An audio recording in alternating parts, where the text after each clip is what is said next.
Smart Inspiration.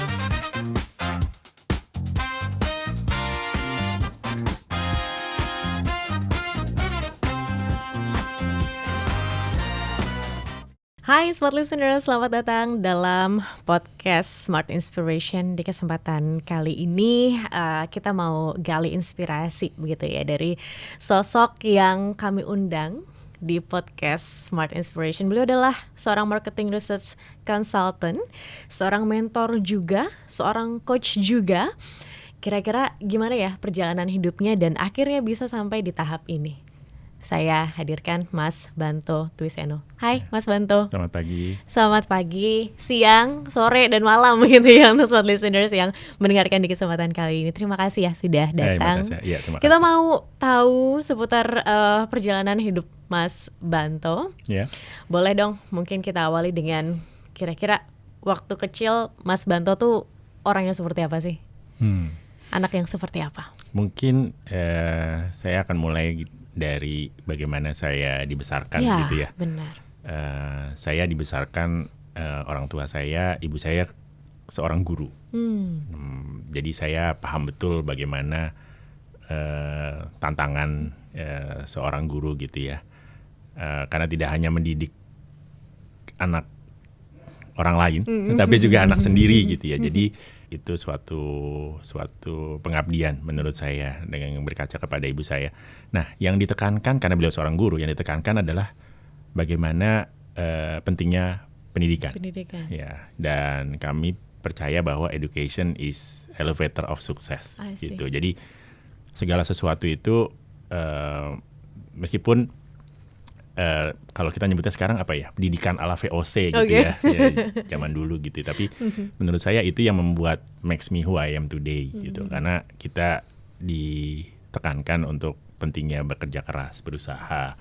Tidak ada hasil tanpa kerja keras gitu ya. Dan setelah menyelesaikan pendidikan dasar, menengah, atas, masuk kuliah, saya juga karena tadi didikan itu, saya juga memiliki aspirasi untuk mengambil pendidikan lanjutan. Dan itu bisa didapat juga tentunya berkat doa, berkat bimbingan, berkat dorongan dari orang tua. Sampai akhirnya bisa mendapatkan master dan itu juga double diploma. Jadi itu memang hal yang selalu ditekankan di keluarga kami gitu.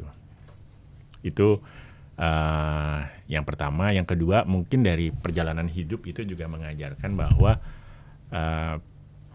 kita tidak bisa memegang segala sesuatu itu menjadi milik kita. Karena kapanpun itu bisa diambil. Tapi selagi kita ada di posisi di mana kita bisa berusaha, kita harus berusaha yang sebaik mungkin. Nah, itu yang selalu saya tanamkan juga kepada diri saya, kepada anak-anak, bagaimana kita harus berusaha sebaik mungkin. Dan saya sampai ada di sini itu juga tentunya benar-benar berkat dari usaha saya dan tentunya dukungan dari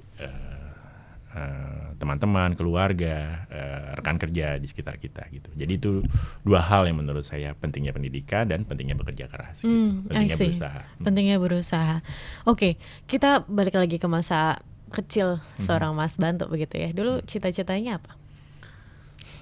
Cita-cita awalnya ya seperti anak kecil pada umumnya, berubah-ubah. Tadinya pilot, astronot, terus sampai akhirnya ketika masuk kuliah itu saya masuk di jurusan teknik.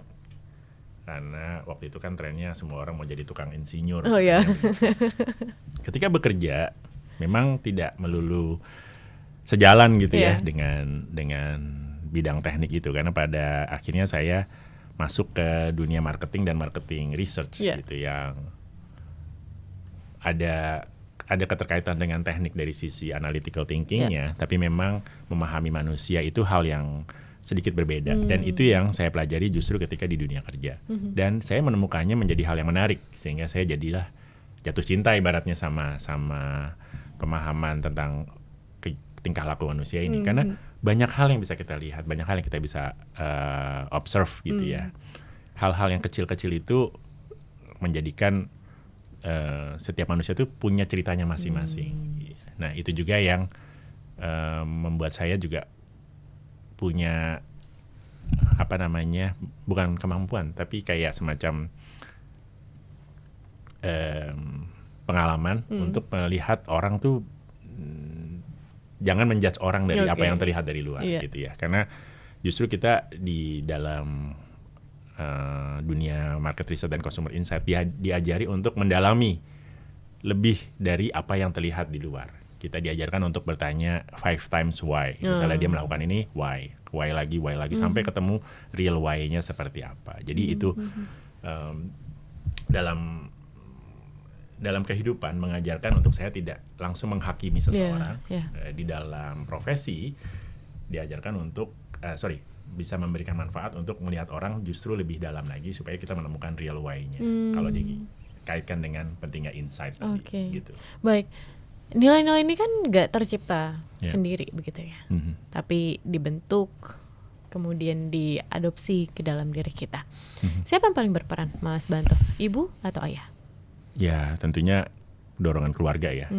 Karena keduanya juga di dalam keluarga pastinya kita lihat peran keduanya nggak bisa dikesampingkan gitu ya. Karena ada yang supportnya dalam bentuk psikologi, mungkin ada yang bentuknya finansial, mungkin ada yang bentuknya dukungan moral gitu ya. Jadi peran keduanya itu tidak bisa dikesampingkan. Makanya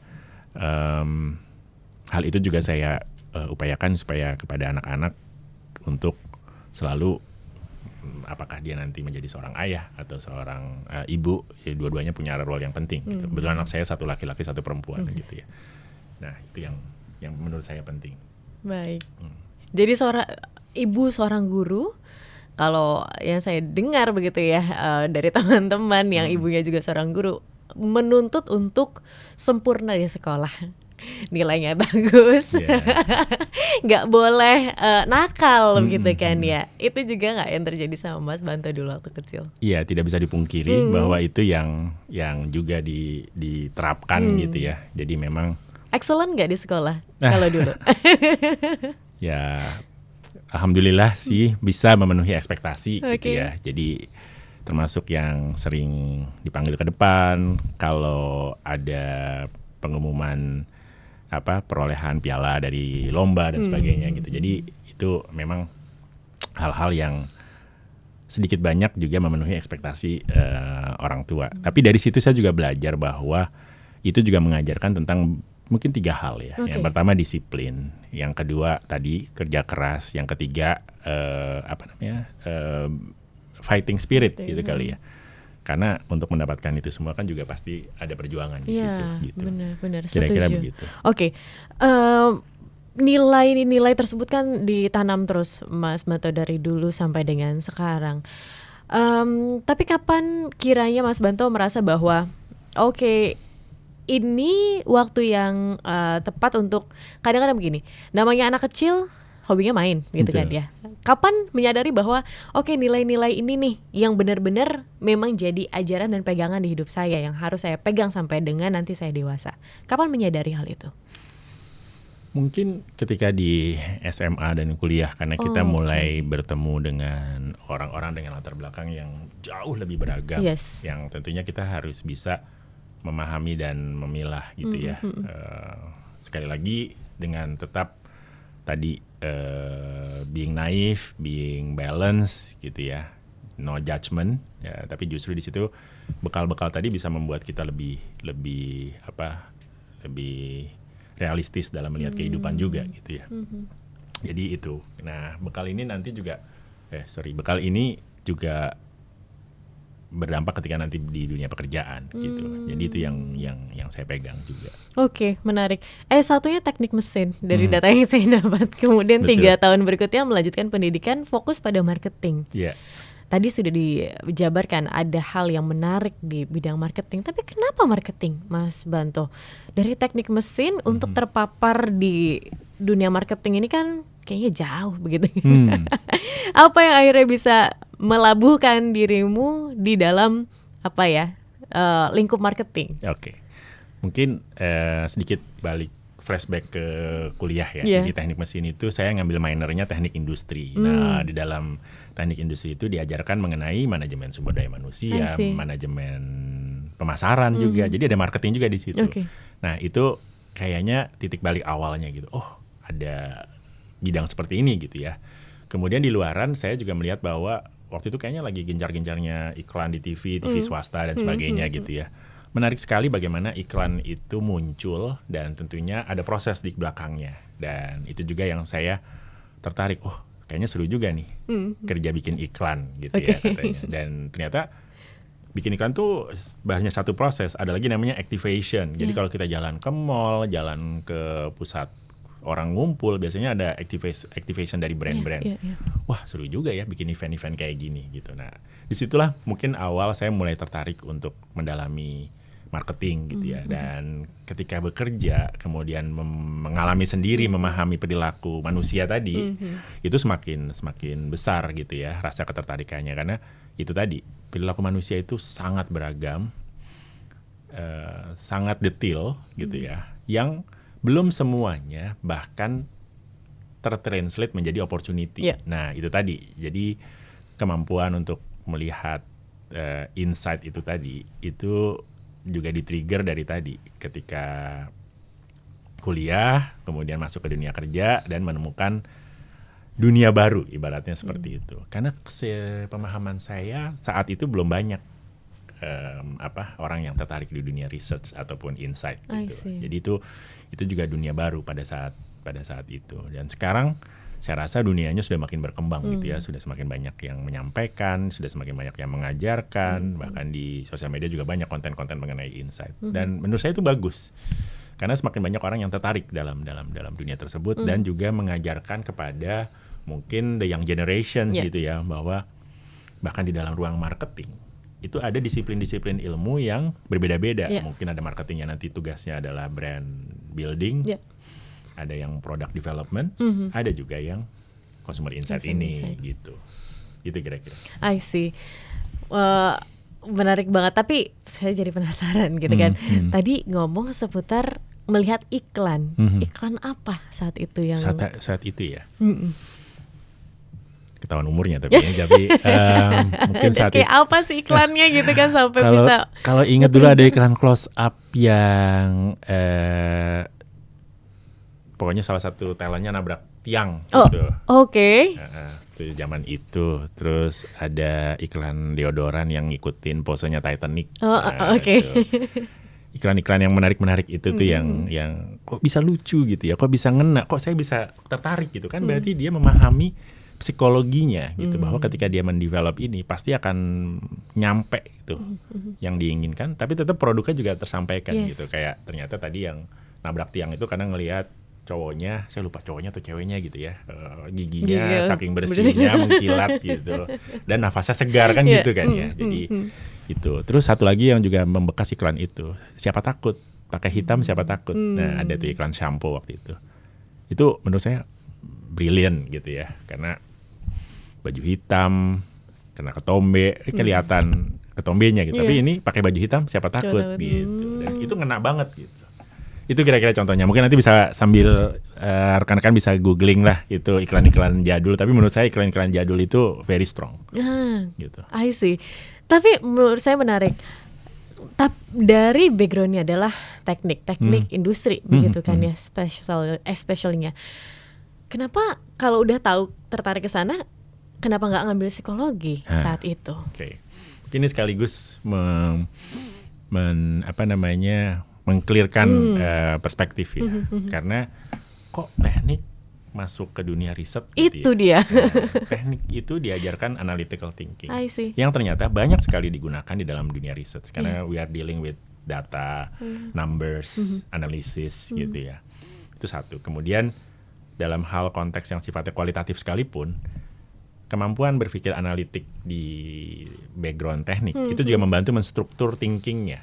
Karena kalau kualitatif kan bicara sama konsumen bisa ngomong A sampai Z dan urutannya mungkin tidak beraturan gitu, karena tergantung pembicaraan dari si respondennya gitu misalnya. Nah, analytical thinking yang diajarkan atau yang dibentuk dengan background engineering itu membantu menstruktur nanti, sehingga jawabannya akan keluar terstruktur, lebih simple, lebih flow-nya lebih jelas, kira-kira begitu. Jadi itu saya rasa tanpa harus belajar psikologi, tanpa bermaksud mengecilkan bidang psikologi gitu ya, tapi that experience itu bisa develop over time gitu.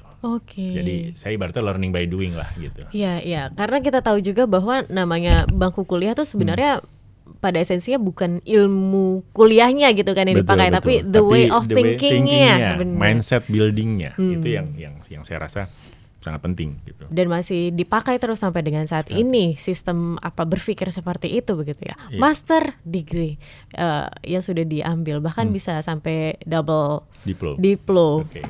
Ceritain dong perjuangannya, kan ini nggak mudah gitu kan ya Mas. Ya, di masa itu mungkin lagi zamannya tren-trennya orang ngambil S2 di luar dan biasanya di Amerika atau di Eropa gitu ya. Jerman, Australia waktu itu juga. Jadi semua orang daftar British Chevening, Aus 8. Saya juga melakukan itu. Application demi application, rejection demi rejection gitu ya. Saya pikir, waduh kok susah juga ternyata. Turns out di kampus ada offering untuk ini ada beasiswa. Oh, tertarik. Tapi di Thailand.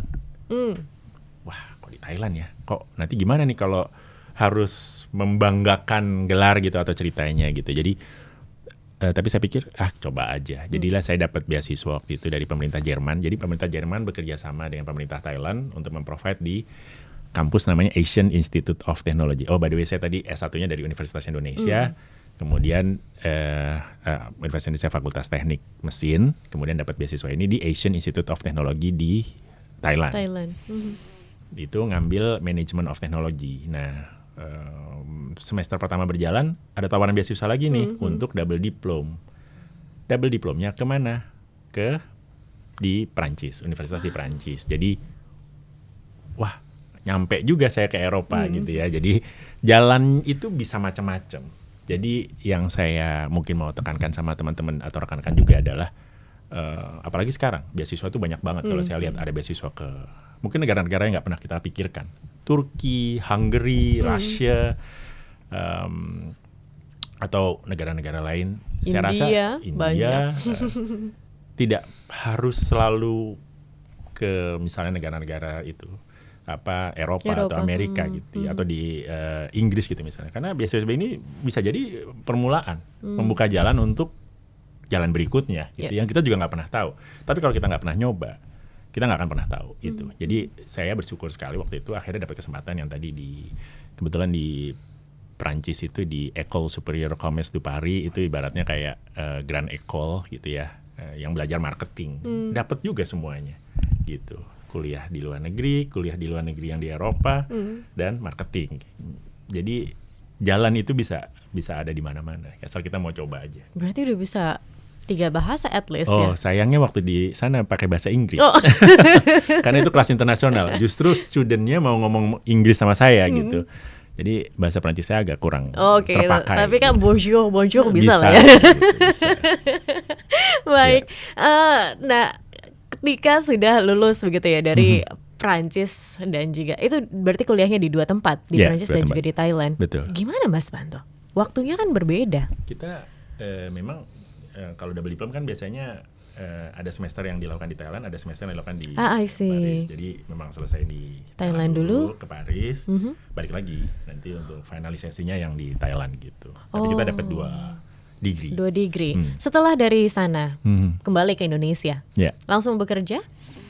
Kebetulan saya di perusahaan saya sebelumnya mendapat dispensasi untuk cuti kuliah.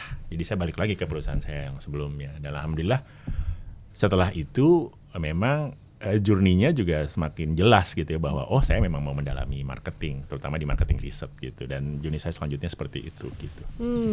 Berapa lama waktu yang dibutuhkan Mas Banto hingga akhirnya bisa sampai di titik ini begitu?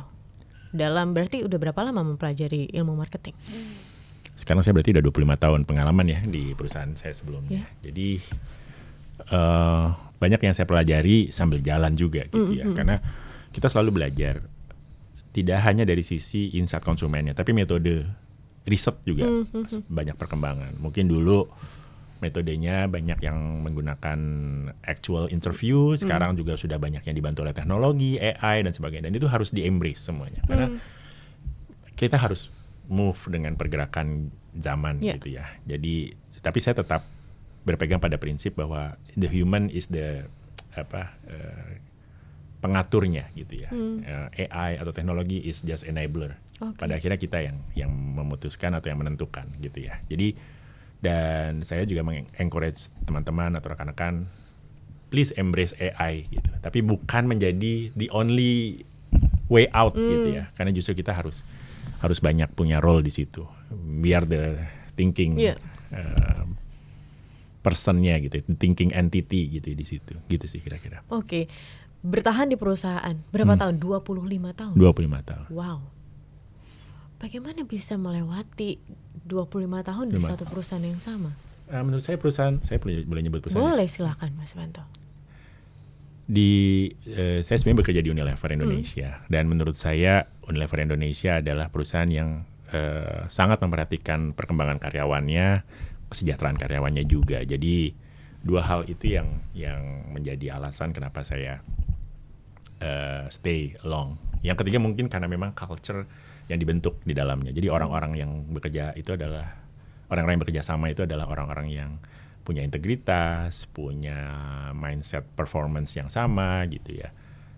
Kemudian tadi kembali ke perusahaannya menyediakan kesempatan berkembang, training, exposure, bahkan juga assignment ke luar negeri.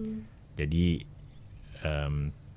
saya pernah ada assignment ke Unilever China gitu ya waktu itu untuk selama 2 tahun, dan itu it's very useful experience gitu ya, karena bisa mendevelop kita dari sisi engagement dengan orang di luar Indonesia.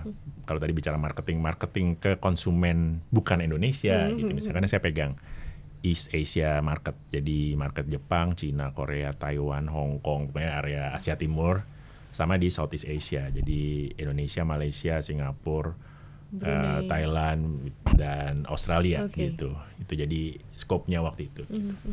It's interesting karena kita dealing with multi market, kita harus bisa develop communication yang speak to them secara region maupun secara country by country gitu ya. Belum lagi pengalaman untuk tinggal di luar negeri, beradaptasi dengan lingkungan dan sebagainya. Jadi memang itu hal-hal yang menurut saya rekan-rekan dan teman-teman harus saya encourage kayaknya ya untuk punya pengalaman itu gitu. Karena itu membuka wawasan yang berbeda tentang hidup dan berinteraksi, itu kelihatannya seperti itu. Oke. Is it your first company atau sebelumnya pernah? The first and the last. Jadi memang cukup ini cukup long stay lah gitu di situ. Berarti Mas Banto orang yang setia. Iya. Tapi next apa Mas Banto? Yang Mas Banto lakukan selanjutnya begitu ya? Because this is your last company, yaitu Unilever. Apa next step-nya dari kehidupan Mas Banto yang ingin dilakukan? Oke, mungkin karena saya sudah tidak lagi bersama dengan Unilever, yang saya akan rencanakan untuk dilakukan adalah untuk tadi mencoba mendevelop konsultan bersama teman-teman yang punya pemahaman dan interest yang sama gitu ya, melalui BTI tadi, Barokah Talenta Inspirasi, yang tentunya kita akan mengedepankan integrasi dari 3 hal, insight, advisory, talent, untuk membantu mendampingi perusahaan sebagai strategic partner dalam mengambil keputusan atau membantu mengambil keputusan. Fokusnya sebetulnya kepada masyarakat atau ekosistem konsumen muslim Indonesia, tapi juga masyarakat Indonesia pada umumnya, kira-kira begitu. Baik. Apa dasar begitu ya hingga akhirnya Mas Banto dan rekan-rekan menciptakan ini? Keresahan apa yang dialami? Karena kami mungkin melihat bahwa Indonesia ini lagi berkembang gitu ya. Ada 2 elemen ya, perkembangan itu datang dari pemerintah maupun dari sisi bisnis. Yes. Apa yang kita bisa lakukan untuk negara? Iya, kalau kita tidak bisa masuk ke jalur pemerintahan, ya kita melalui jalur bisnis gitu. Jalur bisnis dengan membantu mengembangkan perusahaan-perusahaan yang ada gitu ya. Apakah itu perusahaan lokal gitu ya, mungkin juga BUMN yang ataupun UMKM yang tentunya akan jadi roda penggerak supaya nanti negara ini semakin terus berkembang dari situ. Dan kami juga merasa bahwa ada expertise yang kami punya yang kami rasa bisa memberikan kontribusi ke situ gitu. Itu lebih nilai apa atau value apa yang dimiliki oleh BTI ini?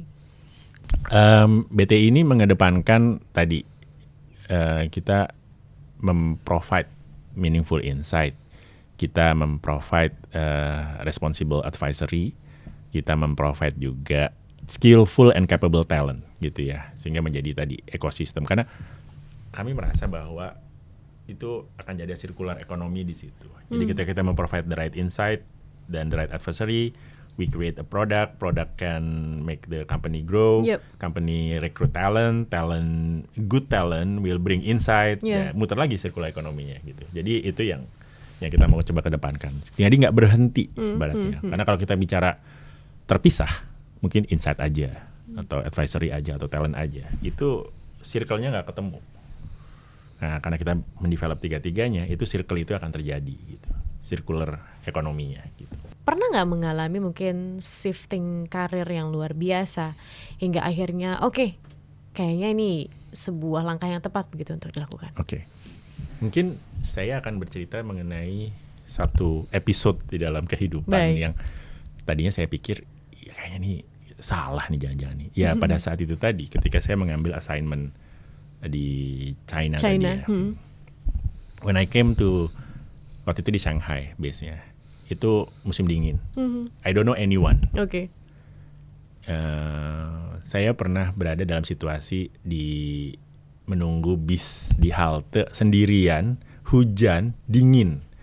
Saya mikir, aduh kenapa saya datang ke negara ini ya, atau ke kota ini ya. I don't know anyone, orangnya kasar-kasar gitu ya. Cara bicaranya keras dan sebagainya. Itu only to learn bahwa sebetulnya itu semua is part of the struggle, part of the journey gitu ya.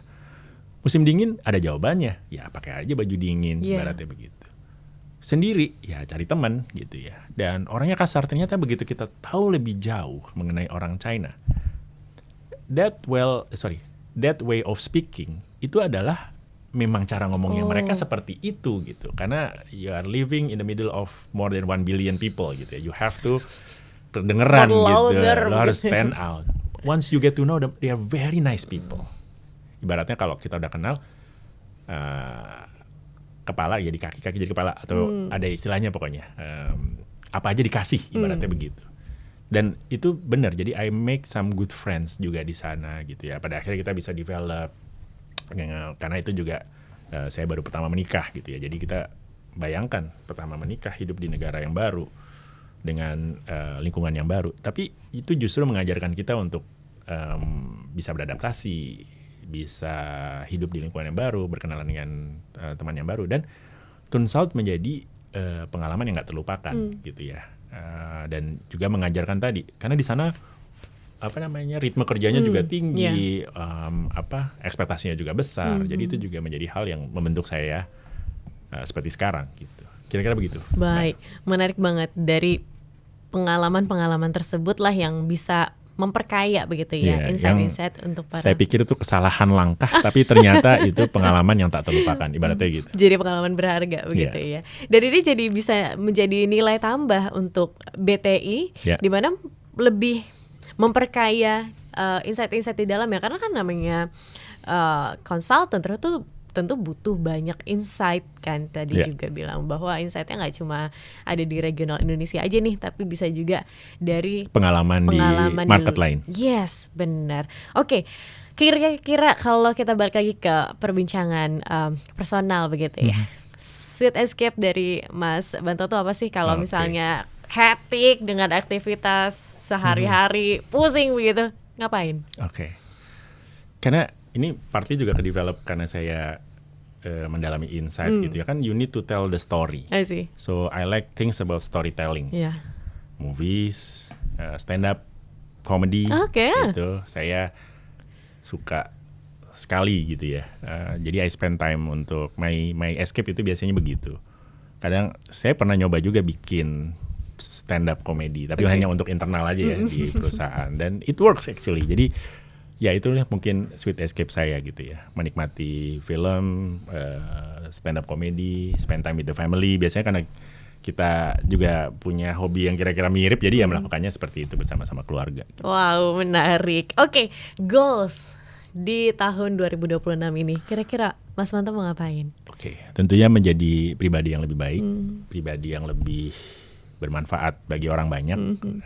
Salah satunya tadi, kalau kita tidak bisa menjadi aparatur pemerintah misalnya, tentu kita bisa membantu dari sisi bisnis, dan itu tadi lewat BTI harapan kami bisa menjadi strategic partner untuk companies di Indonesia, para pengambil keputusan, supaya bisa mengambil keputusan yang tepat berdasarkan insight, advisory, dan talent itu tadi. Oke. Bisa nge-reach out Mas Banto di mana? Kalau misalnya teman-teman para pengusaha ingin tahu lebih lanjut lagi seputar BTI, gimana caranya? Untuk sementara bisa reach out di saya di b.wiseno@gmail.com. Oke. Terima kasih banyak Mas Banto untuk insight-nya. Kita jadi tahu bagaimana perjalanan masa kecilnya begitu ya seorang Mas Banto, dan juga nilai-nilai yang akhirnya dibawa sampai sekarang membentuk pribadi Mas Banto, dan jadi modal kuat nih dalam membangun bisnis ataupun konsultan office BTI ini begitu. Semoga lancar openingnya. Terima kasih. Semoga banyak kliennya, dan smart listeners jangan lupa ya untuk reach out Mas Banto dan juga BTI. Terima kasih sekali lagi. Terima kasih Mbak Tasya. Dan terima kasih juga smart listeners untuk Anda sudah mendengarkan kami di kesempatan kali ini. Akhir kata saya Tasya Rustama dan Banto Twiseno. Kami pamit undur diri. Terima kasih. Sampai jumpa. Smart Inspiration.